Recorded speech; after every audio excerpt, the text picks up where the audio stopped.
Bonjour! Bonjour, comment ça va? Aujourd'hui, on vous propose une dictée. Ça fait très longtemps, n'est-ce pas, Pierre? Ça fait très longtemps, j'en ai fait trois au début de cette chaîne, il y a très longtemps quand même. Et en fait, j'avais envie d'en faire une autre. Alors, il s'agit toujours de dictées qui ne sont pas des dictées littéraires, d'accord? Parce que Mhm. pour le FLE, ça n'a pas d'intérêt de faire des dictées littéraires. Il s'agit de dictées très pratiques. Et en fait, ça va vous servir aussi comme modèle si vous avez besoin d'écrire une lettre comme ça ou un email. C'est très important les dictées, Ouais, surtout si vous commencez à avoir déjà un certain niveau de français, exactement. car ça vous permet d'enregistrer et intégrer les structures importantes de la langue. Oui, oui, tout à Bon, fait. et à la fin de la dictée, il y a une correction, j'espère, Mais Pierre? bien sûr, je vous mets la correction à la fin de la dictée et en plus, on va commenter ensemble, enfin, je vous expliquerai des points délicats de la dictée, je vous donnerai des conseils. Donc aujourd'hui, il s'agit d'un email pour répondre à une offre d'emploi. Oui, tout à fait, et comme ça vous servira, comme je vous l'ai dit, de modèle parce que vous avez besoin peut-être d'écrire un email comme ça. Et moi, je vous laisse maintenant avec votre professeur Pierre. Alors, n'oubliez pas de vous abonner à la chaîne pour apprendre rapidement et bonne chance! Bien, alors on y va, mes chers étudiants. Donc je vais faire une première lecture et après je vais donc faire la dictée. Je ferai une dernière lecture et après on verra la correction ensemble. Allez, c'est parti. Donc, bonjour monsieur. J'ai vu sur votre site internet labanquedumonde.com qu'il y a la possibilité de travailler dans votre entreprise. En effet, j'ai cliqué sur l'onglet Travailler avec nous et il semblerait que vous cherchiez des personnes ayant de l'expérience dans le domaine des ressources humaines. J'ai terminé mes études de sociologie l'année dernière et je viens de finir mon stage en entreprise dans le secteur des ressources humaines pour le compte d'une grande entreprise internationale du domaine de la finance. Je serai ravi de faire partie de votre projet. Si ma candidature vous intéresse, je peux vous envoyer plus d'informations ainsi que mon CV.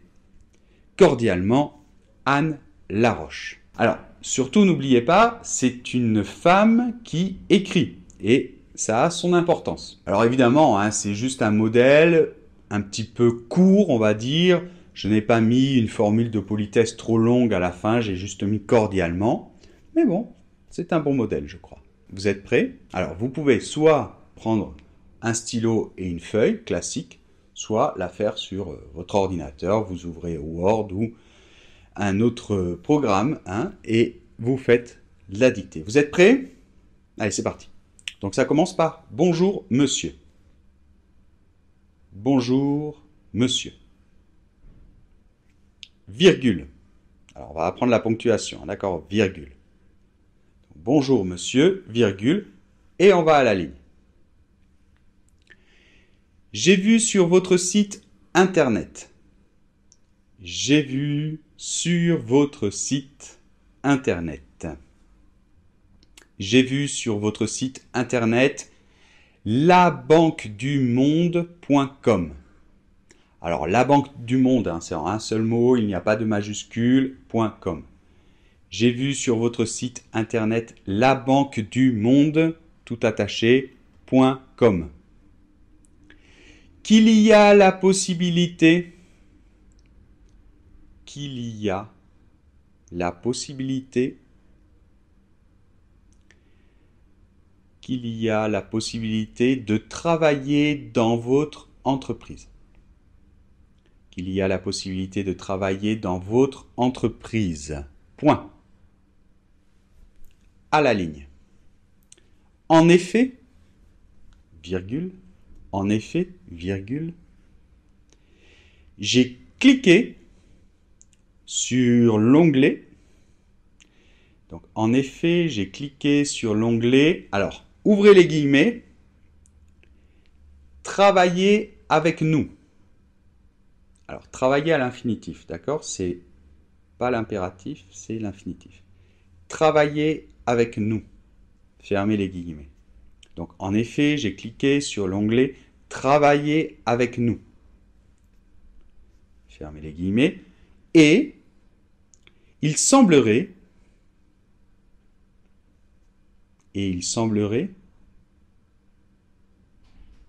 que vous cherchiez,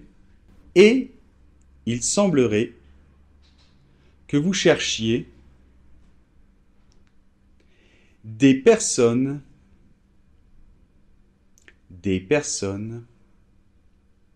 ayant de l'expérience dans le domaine des ressources humaines. Et il semblerait que vous cherchiez des personnes ayant de l'expérience dans le domaine des ressources humaines. Point. À la ligne. Alors, si je vais un peu vite, vous pouvez mettre pause, d'accord? J'ai terminé mes études de sociologie. J'ai terminé mes études de sociologie.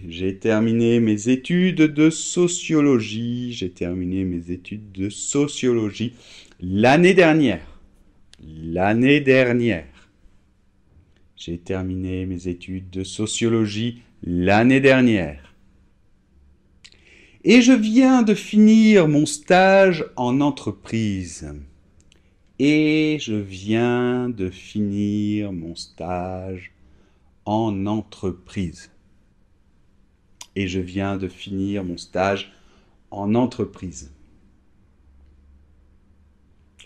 Dans le secteur des ressources humaines.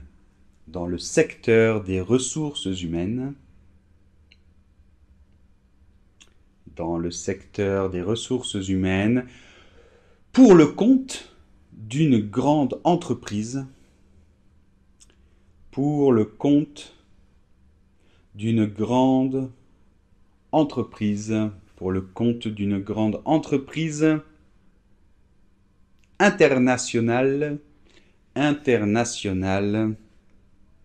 Internationale du domaine de la finance. Je répète la fin de phrase. Dans le secteur des ressources humaines, pour le compte d'une grande entreprise internationale du domaine de la finance. Point. À la ligne. Je serai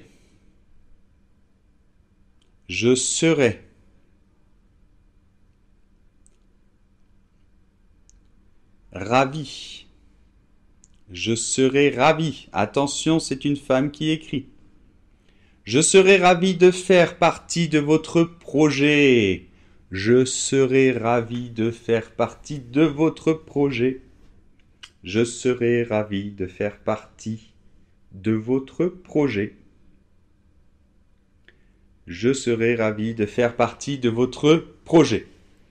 Point.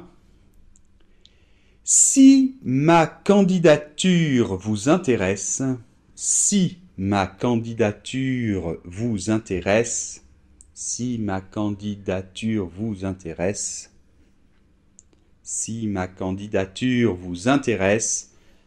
virgule, je peux vous envoyer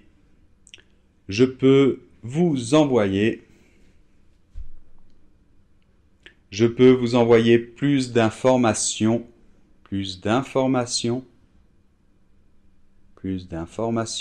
ainsi que mon CV. Alors CV, vous l'écrivez un grand C, un grand V, c'est bon. Point. Plus d'informations ainsi que mon CV, c'est-à-dire curriculum vitae. Point. À la ligne, cordialement. Point. Et elle s'appelle Anne Laroche. D'accord? Vous écrivez Anne Laroche, L-A-R-O-C-H-E, mais ça peu importe, c'est un nom propre. Donc Anne Laroche. D'accord? Cordialement. Alors ce mot cordialement, peut-être que là, on aurait pu être un petit peu plus formel pour une lettre de candidature. Mais bon, j'ai pas voulu faire une dictée trop longue et c'est un mot qui est quand même assez formel et qu'on utilise beaucoup dans les emails justement. parce que c'est pas très formel, et c'est vrai qu'une longue formule dans un email, c'est un peu lourd des fois. Donc voilà, ce mot est assez pratique. Je vais relire, et après, on met la correction, et je commente. Allez, on y va. Bonjour monsieur. J'ai vu sur votre site internet, labanquedumonde.com, qu'il y a la possibilité de travailler dans votre entreprise. Point. En effet, j'ai cliqué sur l'onglet « Travailler avec nous » et il semblerait que vous cherchiez des personnes ayant de l'expérience dans le domaine des ressources humaines. Point à la ligne. J'ai terminé mes études de sociologie l'année dernière et je viens de finir mon stage en entreprise dans le secteur des ressources humaines pour le compte d'une grande entreprise internationale du domaine de la finance. Point à la ligne. Je serais ravi de faire partie de votre projet. Si ma candidature vous intéresse, je peux vous envoyer plus d'informations ainsi que mon CV. Cordialement, Anne Laroche. D'accord? Bon, alors, une chose très importante. Je vais rapidement mettre la correction parce que je suis dans une vidéo, donc vous pouvez mettre pause. Mais maintenant, il y a quelque chose d'extrêmement important quand on fait une dictée. C'est le moment où l'élève se relit la relecture et essayer de trouver ses propres erreurs. C'est très important parce que un jour, si tu fais une rédaction pour un examen comme le DELF ou le DALF, eh bien, tu vas devoir faire cela aussi. Tu vas devoir chercher tes erreurs toi-même. Et s'entraîner à chercher ses propres erreurs, c'est quelque chose, un exercice excellent. Ça demande de l'entraînement, d'accord? Et ça demande de la patience. Donc vraiment, fais pause, regarde ta dictée, cherche bien toutes tes erreurs, corrige-toi, parce que la plupart de tes erreurs, tu peux les trouver toi-même. Tu peux te les corriger. D'accord? Bien, allez. Donc, j'espère que tu as fait ça. Et maintenant, on va mettre la correction. Elle va s'afficher à l'écran. Moi, je vais être beaucoup plus petit pour laisser la place au texte. Et on va un petit peu commenter. D'accord? Allez, c'est parti. Bien, donc bonjour monsieur. Alors monsieur ici, en fait, l'idéal quand on envoie une lettre de candidature, c'est de ne pas rester comme ça impersonnel, quoi. Monsieur, c'est très général. Et en fait, c'est dans le cas où on ne sait pas du tout si c'est une femme, un homme, si on ne sait pas le nom, le prénom, rien. Donc voilà, quand on ne sait rien, ben, on met bonjour monsieur. On peut mettre bonjour madame, monsieur. Bon, bonjour monsieur, on va dire que c'est le plus neutre. Donc, il y a ici une majuscule à monsieur. Quand on s'adresse comme ça au début d'une lettre, il faut mettre cette majuscule. D'accord? Alors attention, après c'est une virgule. Alors là, j'ai de tout. Mes élèves me mettent des points, des deux points. Non, c'est une virgule. Allez, après on commence donc par une majuscule. Je sais c'est une virgule, mais c'est pas grave. On commence par une majuscule après. Donc, j'ai vu sur votre site internet. Alors, internet, des fois on met des majuscules, des fois non. Bon, maintenant la tendance c'est de ne plus mettre de majuscules. Alors, labanquedumonde.com, d'accord? Qu'il y a la possibilité de travailler dans votre entreprise. Point. Alors, si vous envoyez une lettre de candidature, soyez très clair. Faites des phrases simples et claires. Dites bien ce que vous voulez, clairement. Pas la peine de tourner autour du pot, d'accord? Donc, la phrase, hop, à la ligne. Alors, en effet, virgule. Ce « en effet », c'est un connecteur logique très important. Je vous conseille vraiment de l'utiliser. Il est très très bon. D'accord? Donc après on met une virgule. Alors en effet, ça permet de commencer une explication à ce que vous venez de dire. D'accord? Vous allez donner plus de détails. Alors j'ai cliqué. Donc cliquez, hein, un mot important. J'ai cliqué sur l'onglet. Alors l'onglet, c'est les choses que vous avez en haut des sites là et vous cliquez dessus. Vous savez, les différents onglets. Par exemple, dans notre site, vous avez le blog, vous avez les cours de français, vous avez... enfin, il y a différents onglets, d'accord? Comme dans tous les sites. Donc, j'ai cliqué sur l'onglet « Travailler avec nous ». Alors, « Travailler avec nous », j'ai dit que c'était entre guillemets, d'accord? Retenez ce mot, entre guillemets. « Travailler avec nous ». Et il semblerait que vous cherchiez. Alors, attention, il semblerait, on est avec le conditionnel, que vous cherchiez, on est avec le subjonctif et c'est pour ça que j'ai mis un « i ». Donc là, c'est intéressant au niveau de la grammaire. Que vous cherchiez des personnes ayant de l'expérience. Alors, ce « ayant » ici, il s'agit donc du participe présent. D'accord? Et le participe présent, en fait, ici, remplace une relative. On aurait pu dire, vous cherchez des personnes qui ont de l'expérience. Mais ça fait un peu plus style écrit, et dans des lettres comme ça de motivation, c'est souvent utilisé, on utilise souvent le participe présent. Donc des personnes ayant de l'expérience dans le domaine des ressources humaines. Alors là, le vocabulaire est intéressant, le domaine, c'est un mot important pour le monde du travail, et les ressources humaines aussi, c'est un mot important. J'ai terminé mes études de sociologie l'année dernière et je viens de finir mon stage en entreprise. Alors, stage en entreprise aussi, c'est très important, c'est quand vous avez terminé souvent vos études ou pendant vos études, vous faites un stage dans une entreprise. Dans le secteur des ressources humaines, alors secteur aussi, c'est un mot qui est intéressant, un peu comme domaine, pour le compte d'une grande entreprise internationale du domaine de la finance. Et encore, j'ai mis le mot domaine. Alors, je serai, ici, c'est le conditionnel, et ravi, on va mettre un E parce qu'il s'agit d'une femme. Sinon, si ça avait été un homme, on n'aurait pas mis de E. Alors, je serai, comme c'est le conditionnel, on va mettre un S à la fin. Donc, je serai ravi de faire partie de votre projet. Si ma candidature, un mot important, candidature, vous intéresse, je peux vous envoyer plus d'informations ainsi que mon CV. Donc, CV, on n'écrit pas en latin, curriculum vitae, en français, on met généralement CV, ça suffit. Hein. Donc, cordialement, un mot important, j'en ai parlé déjà, et puis finalement, Anne Laroche. D'accord ? Voilà, on a terminé cette dictée. J'ai fait quand même des phrases assez simples, mais la lettre est tout à fait correcte. Je pourrais envoyer cette lettre. C'est simple, mais c'est bien, d'accord ?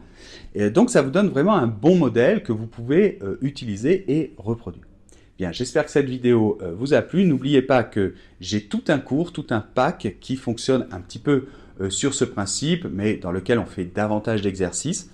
Mais ça fonctionne comme ça, on a un modèle très pratique et très utile, on fait une dictée, et après la dictée, on revoit des points un petit peu difficiles, des erreurs courantes, etc. Donc je vous laisse bien sûr le lien sous la vidéo. N'oubliez pas que vous avez aussi 2 cours gratuits, donc profitez-en, il y en a un pour débutants et un autre pour un niveau intermédiaire avancé. Je vous embrasse très fort, n'oubliez pas d'être motivé, d'apprendre du français et de rester zen. Salut les super étudiants!